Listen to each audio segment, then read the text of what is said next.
Hello, and welcome to Connecting with the Stars. I'm Mary Edwards, and here to have the wonderful friend and special guest, Barbara Lamb, with me here today. How are you? Fine. Happy to be here with you, Mary. Oh, good. Well, it's good to see you again. And after a quick, really short bio, just a few words about Barbara, we're going to dive into her own personal ET experiences, and she's going to talk about 4 of them that she's had in her incredible life. So, as many of you know, Barbara is a longtime psychotherapist, having been licensed in 1976, and a highly trained hypnotherapist and regression therapist since 1984. She had 5 years of training in regression therapy by the International Association of Regression Research and Therapies. She became a trainer for the organization as well as for the Professional Institute of Regression Therapy and the International Board of Regression Therapists. In 1991, she began regressing people to the details of their extraterrestrial encounters and has regressed well over 2,000 people in over 4,000 regressions to those and to other paranormal experiences. So Barbara and I have had some fun together doing our book, ET Friends in Space, and we're both contactees, and she's happy to share several of her own personal experiences in the next hour talk. So jump in, Barbara, and we look forward to hearing your wonderful stories. Okay, and it's really a pleasure for me to share about this because there are a lot of people in my personal life, like in my family, for instance, who I just don't particularly feel comfortable sharing these things with, not because of what the experiences were, but just simply because I don't detect much interest on their part. They're very busy living their lives and all that's in those. And so they just don't particularly have interest in this subject or that what I might have experienced. Anyway, I'd like to start by saying that I am not a typical experiencer of extraterrestrial contact in the sense that I did not have those experiences as a child or as a teenager or even a young adult. So I was well into my adult years when I did have my first extraterrestrial encounter. And that encounter happened in 1994. And it was a set of unusual circumstances in that a client for regression therapy, a client I had and saw many times, sometimes she channeled an extraterrestrial being. And that meant that in my office, when she did the channeling, I would talk with this particular extraterrestrial being. We had many, many conversations over a period of about 12 years. Well, he knew, the being knew, that I was very, very interested in and involved in the crop circle phenomenon, and that I was already going to England every summer to visit crop circles, be in them, research them, study them, feel them, marvel at them. And so, knowing that, he said in January of 1994, he said, Barbara, if you would like to, you could have the experience of being taken for the making of a crop circle. I was absolutely amazed. And that was because we all of us crop circle researchers had been enormously curious about how are these beautiful crop circles made. So I said, oh, well, I'd love to, but I don't know, I'll have to really think about this, because that meant that I would be taken, according to him, I would be taken on a craft by extraterrestrial beings. And I just wasn't sure that I was ready for that, even though I had conducted many, many regressions by that time to other people's extraterrestrial encounters. So I thought about it for about 6 months. And then just before I left for England in July that year, 1994. In that last channeling session with this being, I said, you know what? I'm ready. I've decided that I would like to be taken for the making of a crop circle, whatever that will entail. But how do I do it? And he said, you have to talk out loud to the beings who make the crop circles, and you won't know who they are or what they look like. That's okay. You just talk to them, and you have to convince them that you really mean it. You would really like to have them take you for the making of a crop circle. So I did that for about 45 minutes while driving my car to Los Angeles Airport for my flight to England for crop circles that summer. And I was talking with great enthusiasm and praise for whoever these beings are who make these gorgeous crop circles. And so I was very enthused, and I noticed as I was driving and talking to the beings that I was building up more and more energy about it, more and more enthusiasm, and was aware that, yes, I really, really meant that. I would like to be taken for the making of a crop circle. So I flew to England, and for about 3.5 weeks, I did some other touring around, but mostly visiting crop circles and being part of a conference on crop circles.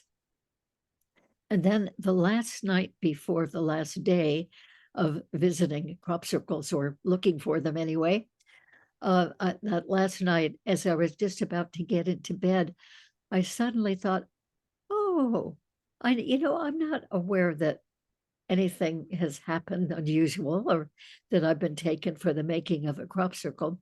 So as I was just getting into bed and turning out the lamp, I talked again, very briefly, to the beings. And then within seconds, I could see that there were 3 short beings coming from the area of the window in the inn I was sleeping in. And they did not look like human shapes. They were very short, and they had very big heads compared to ours, and thin little necks, and seemed to have spindly little bodies. So I thought, oh, okay, the beings are coming. So when they noticed that I could see them, I could actually see the silhouettes of them, only because there was night light coming in through the window behind them, and my light was off in the room. So anyway, when they saw me noticing them, the 3 of them just backed up. It seemed like they sort of floated back several steps. And then I thought, oh, they don't want me to be conscious for this. So I put my head down on the pillow and closed my eyes. But then I did peek a little bit. I opened a couple of eyes to see if they were coming closer, and they were.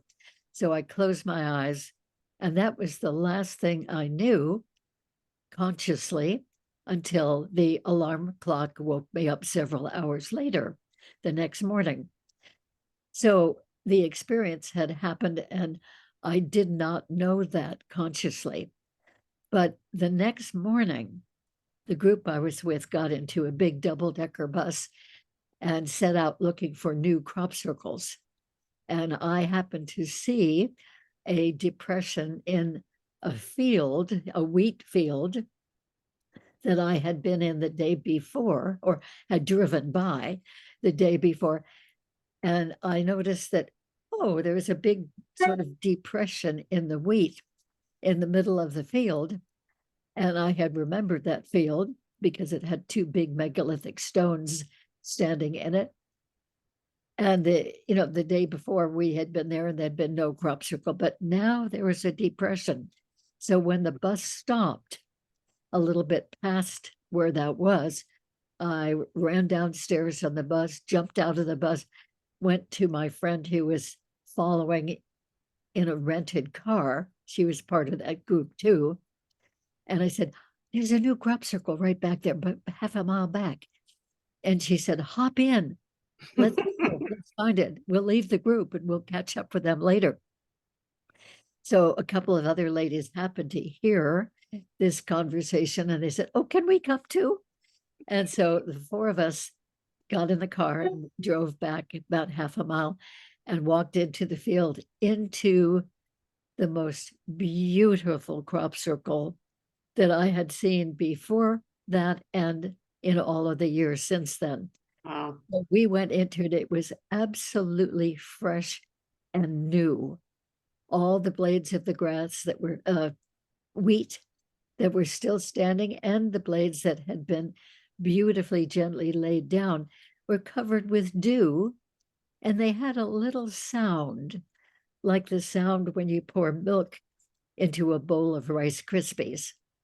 It was just lovely, fresh, new, sparkling. So we stepped into the crop circle and went through the whole pattern, thinking this is absolutely exquisite, the way that the wheat has been laid down and swirled. So this particular crop circle was a ring made of circles. And Like then one that's behind your head, so similar. yeah, and similar, yes, not the pattern that's behind my head. That's a crop circle also, but similar Mhm. in some ways to that. So gradually, other people driving along the road noticed that we people that were out in that field, and they said, oh, there must be a new crop circle, or people wouldn't be out in the field. And other people joined us, but and they too were just really impressed with the beauty and the perfection of that crop circle. So later on in that day, there were some people who had been flying in little planes overhead and had taken a picture of that crop circle. So that was wonderful to see that just a few hours later from about 2,000 feet above in the air. Anyway, the next day I flew home again. And about 2 weeks later, I had a past life therapy colleague of mine come and regress me to that experience that night when I turned off the lamp and saw the little beings coming toward me. And what I found out was that the beings had come to my bed and floated me up off the bed and floated me through the corner where two walls meet the ceiling and up into the air, night air, of course, and then into a small craft. And the craft took off right after these three beings had placed me in a big barrel-shaped chair. And I could see that there were two barrel-shaped chairs ahead of me in this craft, and I could see the heads of the two beings who were sitting in those chairs, and they were definitely not human heads. They were kind of rounded, somewhat of a different texture, kind of a beigey grayish color. And they looked very, very thin. I could see the head when one of them would reach forward from his barrel-shaped chair and press something on the little wall in front of him, the side of the ship, which turned out to be a control mechanism that would direct the ship as to whether it would rise up or go forward or backwards or sideways or whatever. So we flew in that ship just a few minutes, which turned out to be comparable to a 45-minute car drive from where I was taken in the inn. And it settled over a field, and it tipped down enough so that I could see out of the big wide window in front of these two beings, the pilots. I could see that it was a wheat field. Oh, good, we're there. I didn't know where it was, but, and so then this all took just a very, very short time just seconds, really. But from where I was sitting in this barrel-shaped chair in the middle of the craft, I could hear right by my side a whole sound, which sounded like it was coming from the middle of the craft or under the craft, out of the bottom of the craft. It made a big whooshing sound and reminded me of the sound of when a fireman would suddenly turn on a fire hose full bore. It was Mhm. that kind of a sound. I couldn't see what was happening because the floor of the craft was right there, but I could hear it. And I was aware that it would go swoosh and that we would move to the side and forward a little bit, swoosh to the side of that and a little bit forward, all around in a circle, making about 11 of these big swoosh sounds. And then the whole little craft that I was in made a big circle around that, a ring. And I was amused in a way because I was thinking, oh, I am the person who does not like amusement park rides where you whiz around. And here we were whizzing around. And then the craft stopped and started to move in a different direction, in a horizontal position, it felt like. And that's all I knew until I woke up with the alarm the next morning. So that was a really very positive experience. And I'm very appreciative for those beings to have taken me, to have honored that request, that wish, and found me in England, which apparently is easy for them to do, and take me for that experience. So then I thought, well, that's probably a one-off experience with the extraterrestrials. I'll probably never have that happen again. However, 3 years later, I did have another experience. It was very, very different, but it still involved being with extraterrestrial beings. So that was in 1997. And I had spent an evening north of Santa Barbara, California. And around midnight, I had gotten in my car and locked the doors very pointedly, made a point of locking the doors of the car and drove by myself. It would take about 2.5 hours to get from there to my home in Southern California. But driving along the freeway, the 101 freeway, heading south, I noticed some peculiar things. For instance, after a few minutes, I noticed that there were no other cars on the freeway going either direction. And I thought, that's strange. It's midnight on a Friday night. People surely would be driving up the coast to Santa Barbara and some of those wonderful places up there. That's weird. And I kept driving. And then I noticed off the coast on my right, the ocean was on my right, there was a perfectly circular white flash. And it was had sort of a greenish tinge to it. It just went flash, and that's it, that long. So that's strange. I wonder what that is. It couldn't be lightning because lightning doesn't have a perfect circular shape like that. And then a few minutes later, I noticed that to my left, where there was a whole string of hills that I had driven by many, many times, having gone up to Santa Barbara many times. And I noticed that this night there was a ring, well, not a ring, but it's kind of an arc of light, white light with a little bit of that same greenish tinge. And I thought, well, that's strange because I know this territory. I know that there are no towns over there behind those hills. So what could be making that big arc of light? And with each one of these realizations, I reassured myself, well, okay, that's strange, but I'm okay, and I'll just keep going. And then I noticed ahead of me, half off the freeway, there was what I thought was a very big cargo truck, a big enclosed cargo truck. And then it seemed to have light around the bottom of it. And here it was halfway on the freeway. And I could see what I thought were people walking around the back end of the truck. So I assumed, oh, this truck has had a flat tire and they put up road flares. That's what the light must be. And these people in the truck are walking around to change the tire. That's what I thought. And that was a perfectly logical thought.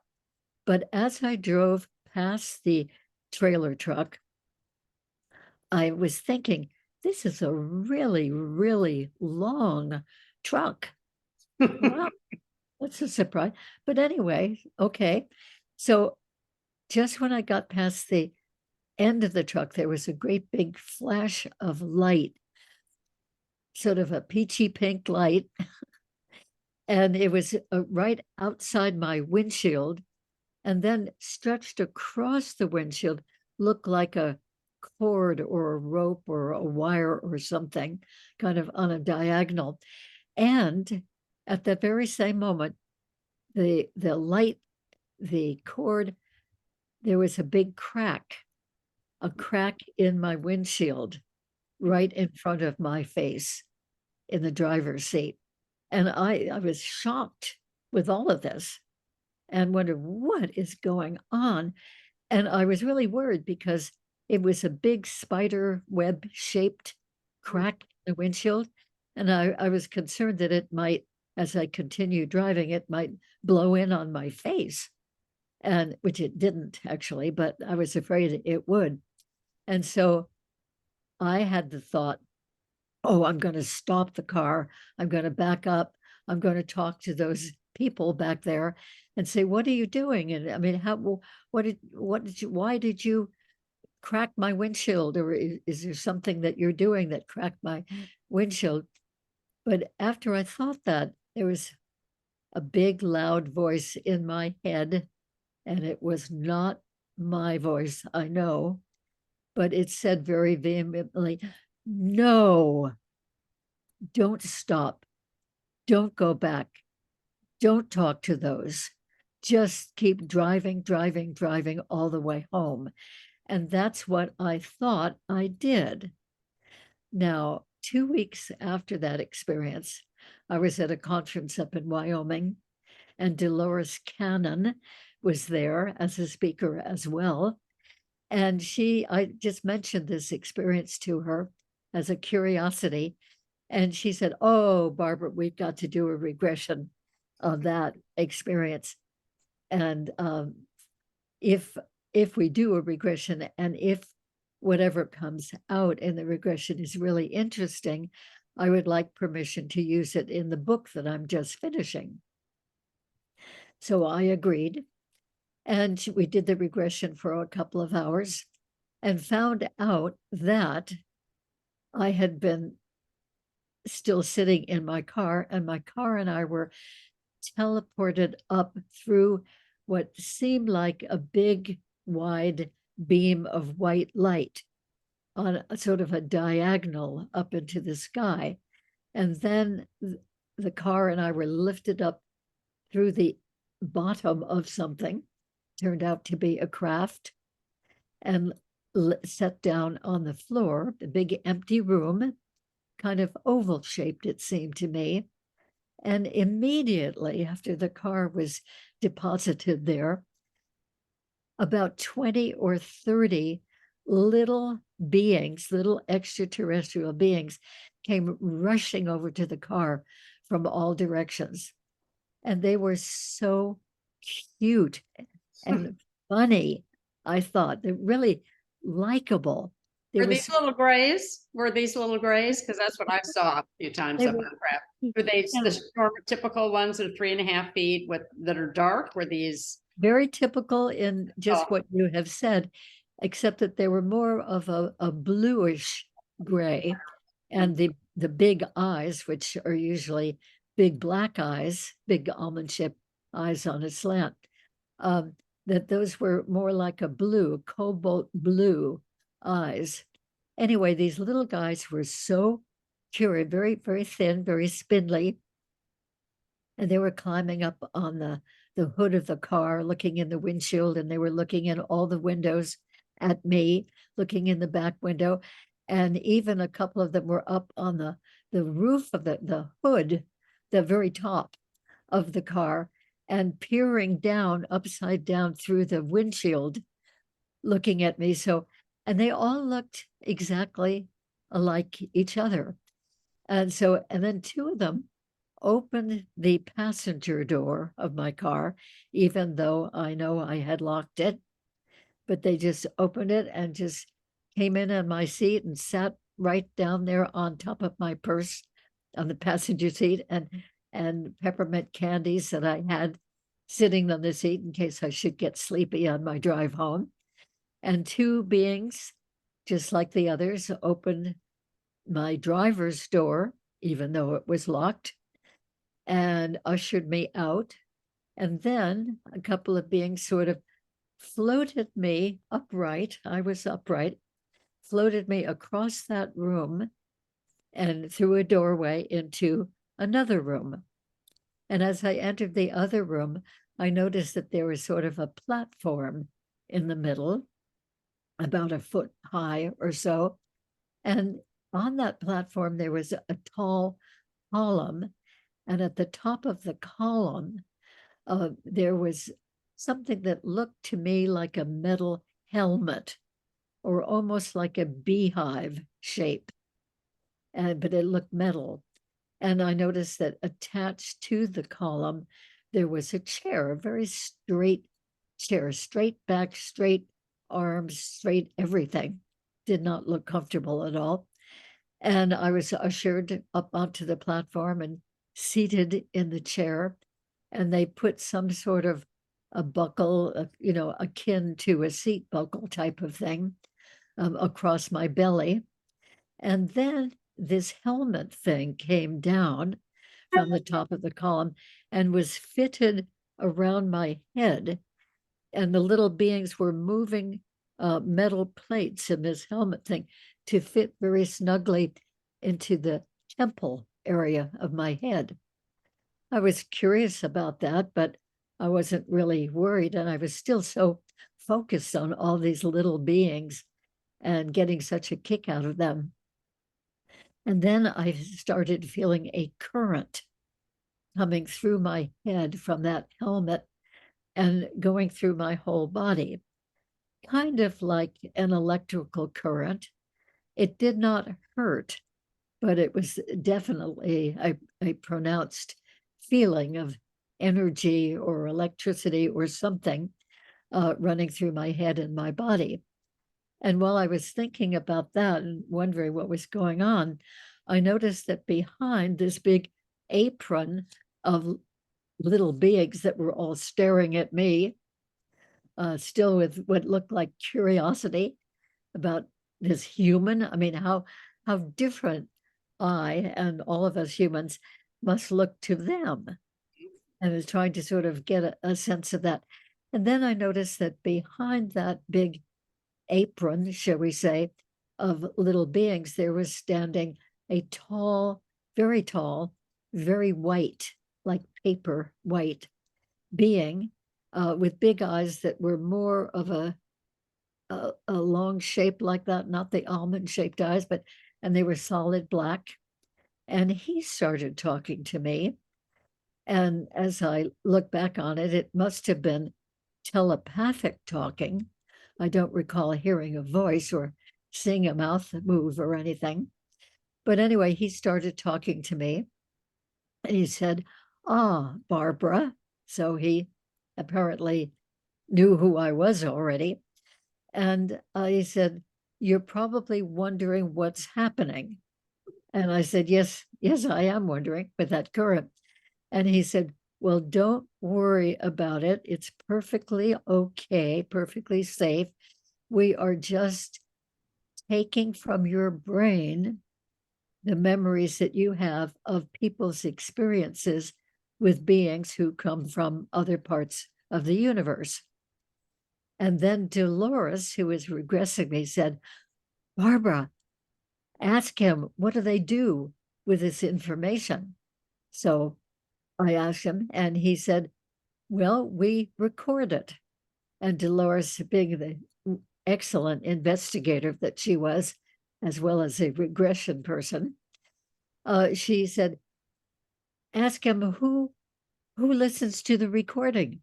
And he went on to say that any beings from other places in space, any beings who would come near the Earth and who would be interested in what humans experience when they have encounters with beings from space, they would tune into this. And he said, it's similar to your radio and television, that you have different channels, different signals, and those visiting beings who are interested in this material, they will tune into this particular signal and hear it. And those who visit who are not interested in that just simply don't tune into that signal. So they were sharing information with everyone so they could learn too. Right? Yes. Yeah. So some of them are much more interested in that, and some of them are here for other reasons. They don't care. So they don't bother. Like we wouldn't turn on a television and look at a program that we're not interested in. The same thing. So then he went on to ask more questions, answer more questions that Dolores was asking. I wasn't asking him. I was just sitting there feeling the current and experiencing this whole thing. And so after a few more questions, he said, Barbara, you can tell her, which meant Dolores, you can tell her that I can hear her questions. She doesn't have to go through you, but she won't be able to hear my answers because she is not the one who experienced or is experiencing this. So, so he talked to me, he gave his answers to me, and I repeated them to Dolores. Fortunately, she did have a tape recorder taping this, which is a good thing because there was a lot of information for the next almost 2 hours. And lots and lots of questions about him and his types and his civilizations, and about lots of other beings who come from space, and many, many questions about the whole, what we consider the extraterrestrial phenomenon. So it was a wonderful experience. And then after a couple of hours, I could hear that the tape in the tape recorder was switching off. And Dolores apparently looked at her watch because she said, oh, time's up. I have to go. I have another commitment. So just before we finished that session, the being said, if you would like to talk to me again, if you would like to answer more questions, you can just do what you did today. Just get together again, and I will talk with you and answer any questions you have, which was very nice, I think, very generous of him, and quite extraordinary. And so 2.5 months later, Dolores came to Los Angeles, and I lived about an hour away from there. And so I drove in, and we met in a hotel and did another regression. This time, Dolores had a list of questions that she was wondering about, and I had my own list of questions, which I was wondering about too. So during that regression, I asked the questions, and even sometimes she asked the questions that she had, and he would answer them through me like he had in the first session. So that was very, very interesting and very useful. And then all of that material, or much of it anyway, Dolores added to the book that she was just finishing. And that book is called The Custodians by Dolores Cannon. And the last 2 chapters of that book are full of this material that I was getting from the being. Instead of calling me Barbara the therapist, because I wasn't ready to speak publicly about my own experience, um, that she called me Bonnie the investigator, but that's really me. So it was really my experience. So anybody who might be interested in that material that being disclosed, you can find that in Dolores Cannon's book called The Custodians. Okay, that was experience number 2. Can I ask Then, you for one question? When I was sure. on the craft the third time, remember the first and second time I went at 5 and 6 with Grays, they took me out of bed and I went up in a craft. They took eggs for the hybridization program and did some experiments.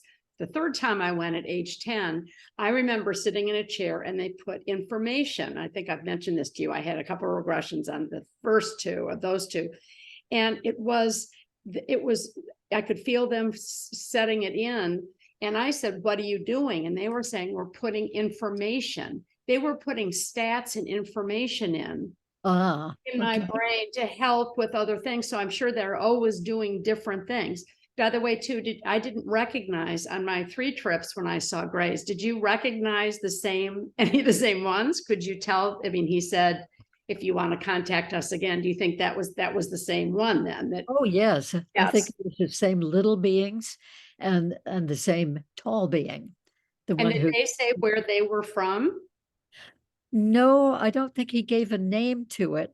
And he and another extraterrestrial, the original one I did the channeling conversations with, they both of them said, we don't have a name for our planet.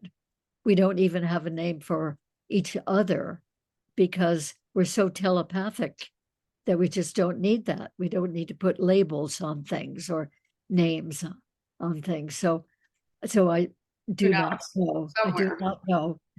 One of Okay. the planets out there somehow. So anyway, that whole experience that I had um, was a very good one, very fascinating one to me.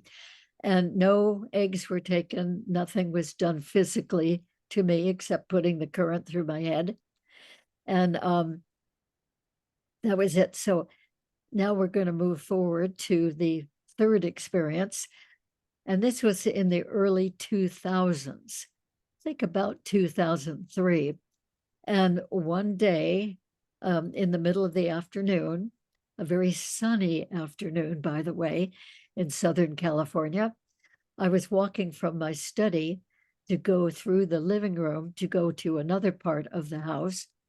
And as I walked into the living room, I saw standing right there in the middle of the living room was somebody. That was a great surprise because I thought that I was alone in the house. And I know I always keep the doors locked when I'm alone in the house. But there was somebody standing there, and it was a reptilian male standing there. So double surprise. Somebody was there, hadn't heard anybody come in, and it was a reptilian male. And a third aspect of surprise was that instead of being frightened about the reptilian, which I would normally think I would have, judging from other people's experiences, this guy seemed like such a nice, harmless, friendly, comfortable guy, to my amazement still, that I went right over to him, and he had his hand out in a handshake position, and I took his hand. We shook hands. We held hands, in fact, for a few minutes. So I was standing right close to him with this handshake. Probably my face was about a foot away from his face. We were that close. And he wasn't very tall, just a little bit taller than I. He probably was about 5'5", but not one of the really tall, big, huge reptilians that other people have had experiences with. So anyway, it was comfortable to be with him, comfortable to hold his hand. And then he started talking to me telepathically. Now, while he was talking to me telepathically, I was mostly looking into his eyes. They were perfectly round eyes. They were yellow. They reminded me very much of shiny yellow marbles. And they had, instead of a round iris and a pupil like we had, it was more of a vertical slit of a pupil. And the This way, vertical this way, or this way? up Up and vertical, down, right? yeah. Right. And the slit had a little dog in it. I'm just going to show a picture. I happen to have our book here, and I remember I drew a picture of, in case some people don't know what a reptilian is. This was what, Yes. through your description to me. So that's Okay. what it looked like. And was that the same shade of green that he was? Well, he had quite a variegation of colors, greens and browns, sienna browns, tans, but and mostly dark green and browns. And the being who was with me had the round yellow eyes, but the vertical slits that had a little lightning strike shape in them, a little jog, shall we say. So he was fascinating. And I was fascinated with him, and with my peripheral vision, as I was looking mostly in his eyes, I could see, the shape of his head and the texture and the coloring and his shoulders and his chest. He was very muscular. He reminded me of a human gymnast, like Mhm. somebody you might see performing in the Olympics, that kind of musculature. Um, and this beautiful coloring and variegation of texture as well. So it was very, very interesting.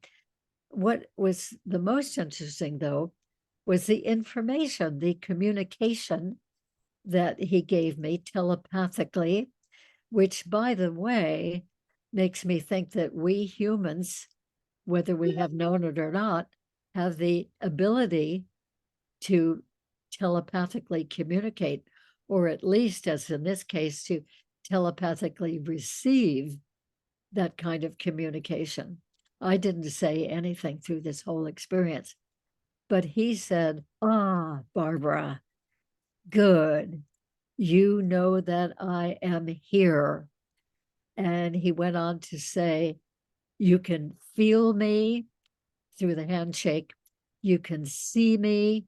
You can experience me in many, many ways. You know this is real. I really am here."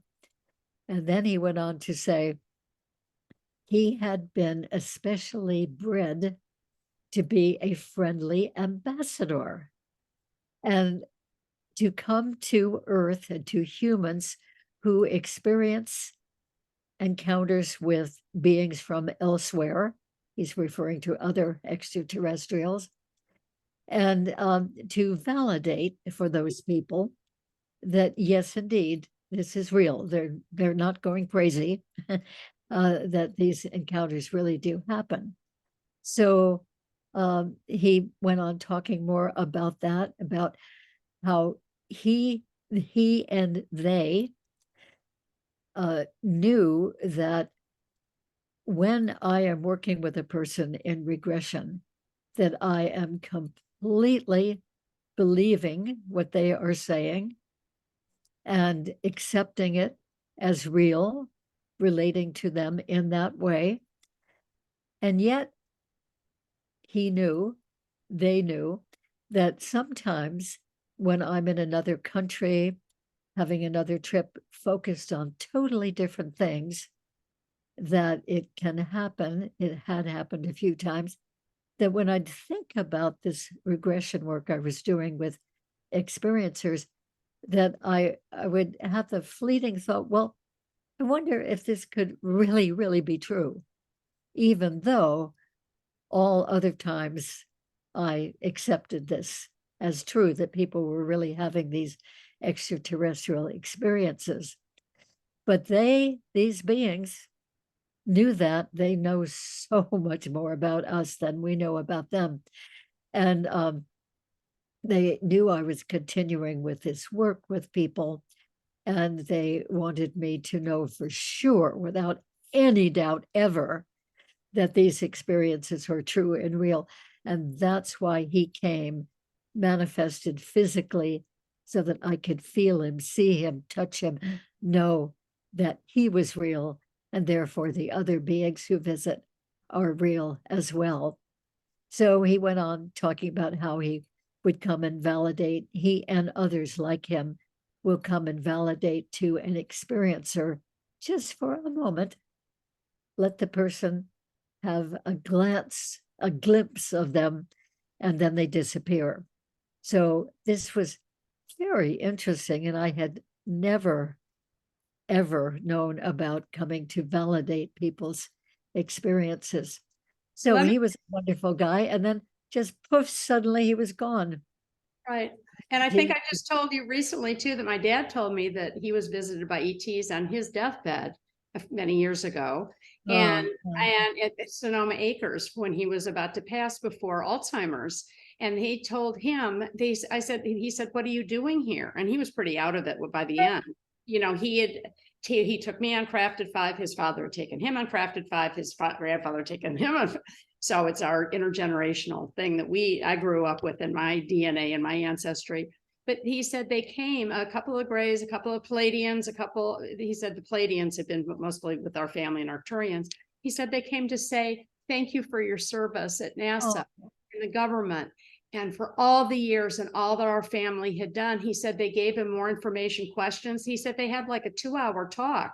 Right. Wow. And he passed. I was with him when he passed, a week later, but he said they came to say thank you and to share more information about our family ancestry that he's now been sharing with me. And he's been passed, as I've told you, because we've talked about this recently, about some of the stories that our family had done that they had never shared with him, the dad didn't know about. But they came and asked, they answered questions for him. And he said he put it, and I just heard this a few weeks ago, he said, they put him so at peace and were so grateful for what he had done and what our family had done all the way back. And he just said he could move easily to the next world where he is now. And he said, I think about that, and they still come visit me. They still talk to me. They still ask me questions about rockets.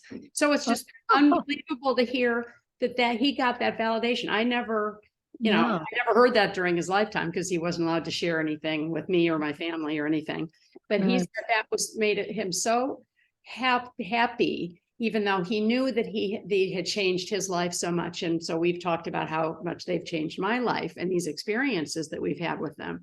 But he said how touched he was, how friendly they were. And they just said, we know you had some questions before you leave here. We just want to settle some things here so you feel more comfortable about going to the next place.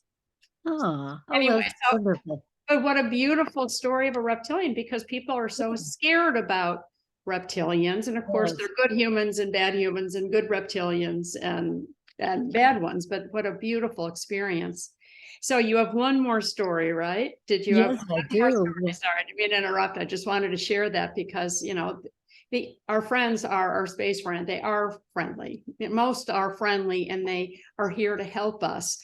And like what they were meeting you and what they've been working, you know, my interactions with them over my lifetime, it's all about love and positivity and sharing and communicating. So people aren't fearful of them. But anyway. Yeah, and I can certainly understand and appreciate why many people are afraid of them. They're so different. It's sort of shocking to people to be visited and especially to be taken by them and have unusual things done and have hybrid children and so forth. Not like me, yeah. But I mean, it was scary when I got taken at 5, but over my lifetime, I've learned that it was all about positivity and that there are a lot of 125 of me, my eggs, and children all over the planet and on Earth and off planet. But the positivity that you've experienced and that I've been lucky enough to experience a bit too is so rewarding. of the kindness and the love that they're really here to share. Yes, yes, and it's such a huge picture when you think of all the many species of extraterrestrials who do come here, some of them with agendas that we do not like, until we understand them better, like the reproductive program, I think is, which you have been just referring to, creating hybrids with our eggs and with our men's sperm, and then mixing it with their material and creating ET human hybrids. And I mean, that is a shocking concept when you're first aware of it. Sure. It takes a while to adjust to all of these things, even that there is very, very intelligent life out there in space. So we get used to these things in increments, and that's been true for me of the experiences that I've had, and of course learning from the many regression clients that I've worked with about their extraterrestrial experiences. Anyway, I'll go on with the fourth experience I had, and that was in 2015 and January. It was a Saturday afternoon, and I had been out sweeping my back patio. I had a very large patio, and I was going to have my experiencer group come the next day, and I wanted the patio to look really nice and free of leaves. So I was out there, and around the middle of the afternoon, when it was still very sunny out, I needed to go and use the bathroom. And so I thought, oh, well, I'll be gone for a couple of minutes, and then I'll be out with plenty of daylight still to continue the sweeping of the patio. So I went in to the house, used the bathroom. And then when I was walking out through the hallway on the first floor of my house with a big window straight ahead of me, and it was still sunny, but at a certain point in the hallway, I could move my body, but I felt like I couldn't move forward. It felt like there was an invisible force field coming down right in front of me, and I couldn't move through it. I thought that was really odd. And then the next thing I knew, without realizing anything had happened, the next thing I knew, it was dark outside of that window straight ahead of me. And I thought, what? Wait a minute. A couple of minutes ago, it was bright and sunny daylight, and now it's completely dark. So I looked at my watch, and sure enough, it had been about 5:30 in the afternoon. And I thought, wow, a couple of hours have gone by. What happened? And of course, I thought, oh, wow, this is what other people report about missing time. And it seems like I've had some missing time here. So anyway, I went about whatever else I was doing that day and evening. And the next day, when my experiencer group was there, they told about whatever had been happening to them during the previous month. And then I said, something really weird happened to me last night, too. And of course, they were interested. And I told them just what I have told you. And one of them said, "Oh, Barbara, you've got to get regress." And I said, "I know. Yeah, I'm going to call my colleague and see if she can come up in the next week or two to do that regression." And two or three of them said, "No, just do it right now. Do it for yourself." Well, I had never done a regression for myself before, but I decided, okay, all right, good opportunity. And so I sort of slid down on the couch I had been sitting on so I could have my head supported, and just went into a nice state of relaxation. And very quickly, it came up, the details about that experience during that missing time. So what had happened is that came out in the regression is that when I was walking through the hallway and couldn't move through what felt like an invisible force field of some sort, that at that point I was swooped up, lifted up, sucked up, drawn up right through the ceiling of the hallway and through the bedroom up above and through the roof and over the house. And just like sort of like a vacuum cleaner would suck something up, but it was very gentle, nothing hurt.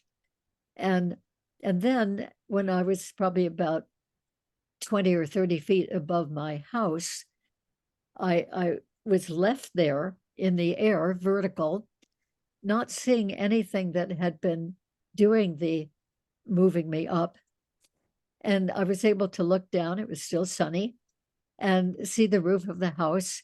And my house had several different angles of the roof. And I had always been curious about how that would look from above. I mean, how all those different roofs at different levels and angles, how they would fit together. So I was being given a chance to really see that. And then I was drawn up even higher and could see the whole neighborhood with curved roads and curved walkways and lawns and a swimming pool and trees and flowers and, a really nice setting. And was very interested to get an aerial view of that. And then I was drawn way, way, way, way, way up and could see eventually that what I was being drawn to looked to me like a big spherical shape, and the texture looked like peachy pink colored cotton candy. I had never heard of a craft like that before, nor since. And that's what I was being drawn up to, and was drawn right up through the bottom of that sphere and set onto a floor. Now, I think in retrospect, I think that this whole experience could have been astral, out of body, because, and I think that that craft could have been astral as well, rather than solid and physical, because I was standing there, but didn't really feel a hard floor beneath my feet. So the whole interior of this sphere was that same very lovely peachy pink color. And I could see about 20 feet ahead of me in the sphere, there was a line, beings side by side. It's of very, very tall, very thin beings with sort of heads like a bulb shape, and very thin necks and very, very thin bodies that were semi-transparent. So through them, I could see the peachy pink color on the other side of them. Wow. And they looked really sweet. They looked lovely. And I had been regressing a client a Made few years these. earlier. Yes, We thank put you. in the book. I thought, Thank you. This is I just our had it sitting here in friend's case. book. Yeah, good for you, Mary. Thank you.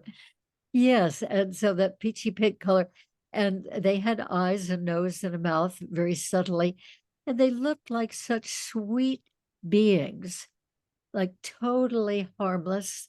And I had not heard of beings like that except for one client whom I had regressed a few times, and he spoke about loving the green onion people, the spring onion people, he called them, those extraterrestrials. So and he was so loving of them that I had a very favorable impression of those beings, and never having heard of them from anybody else. But here were these loving, tall beings who looked like they could be described as spring onions with a little bulb on top, for the head. And so I was very relaxed and pleased to see them. And when they recognized that I was seeing them, then they all in unison came forward. I think there were about 8 or 10 of them, and they were right next to each other, no spaces in between, actually. And as they came forward to me, about maybe 8 or 10 feet in front of me, then they started to talk telepathically.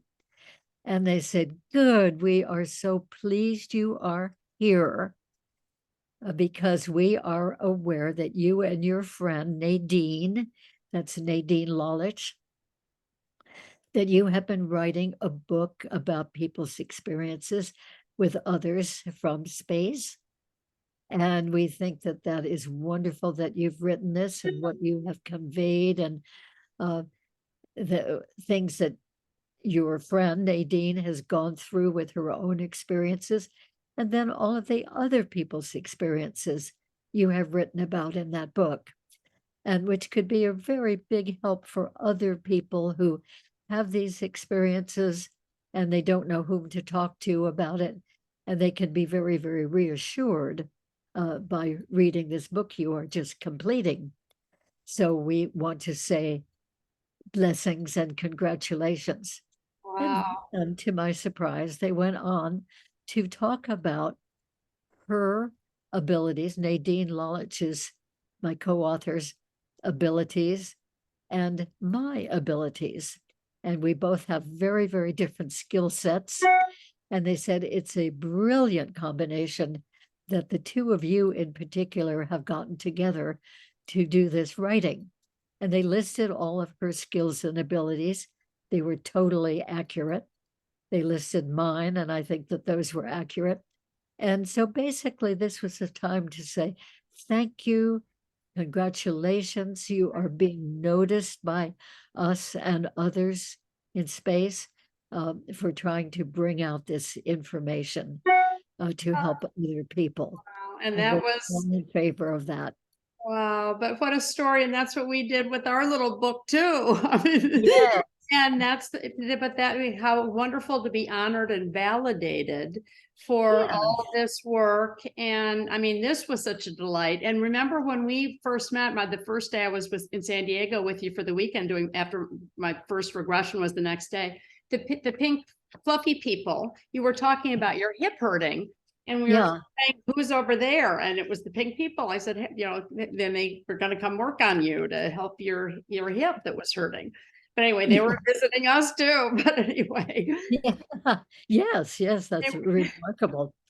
but wow, thank you so much for today. And we're just out of time right now. But if you'd like to give, say your website information so people can reach you if they'd like to, please do. And Yes, my website is Barbara Lamb Regressions.com.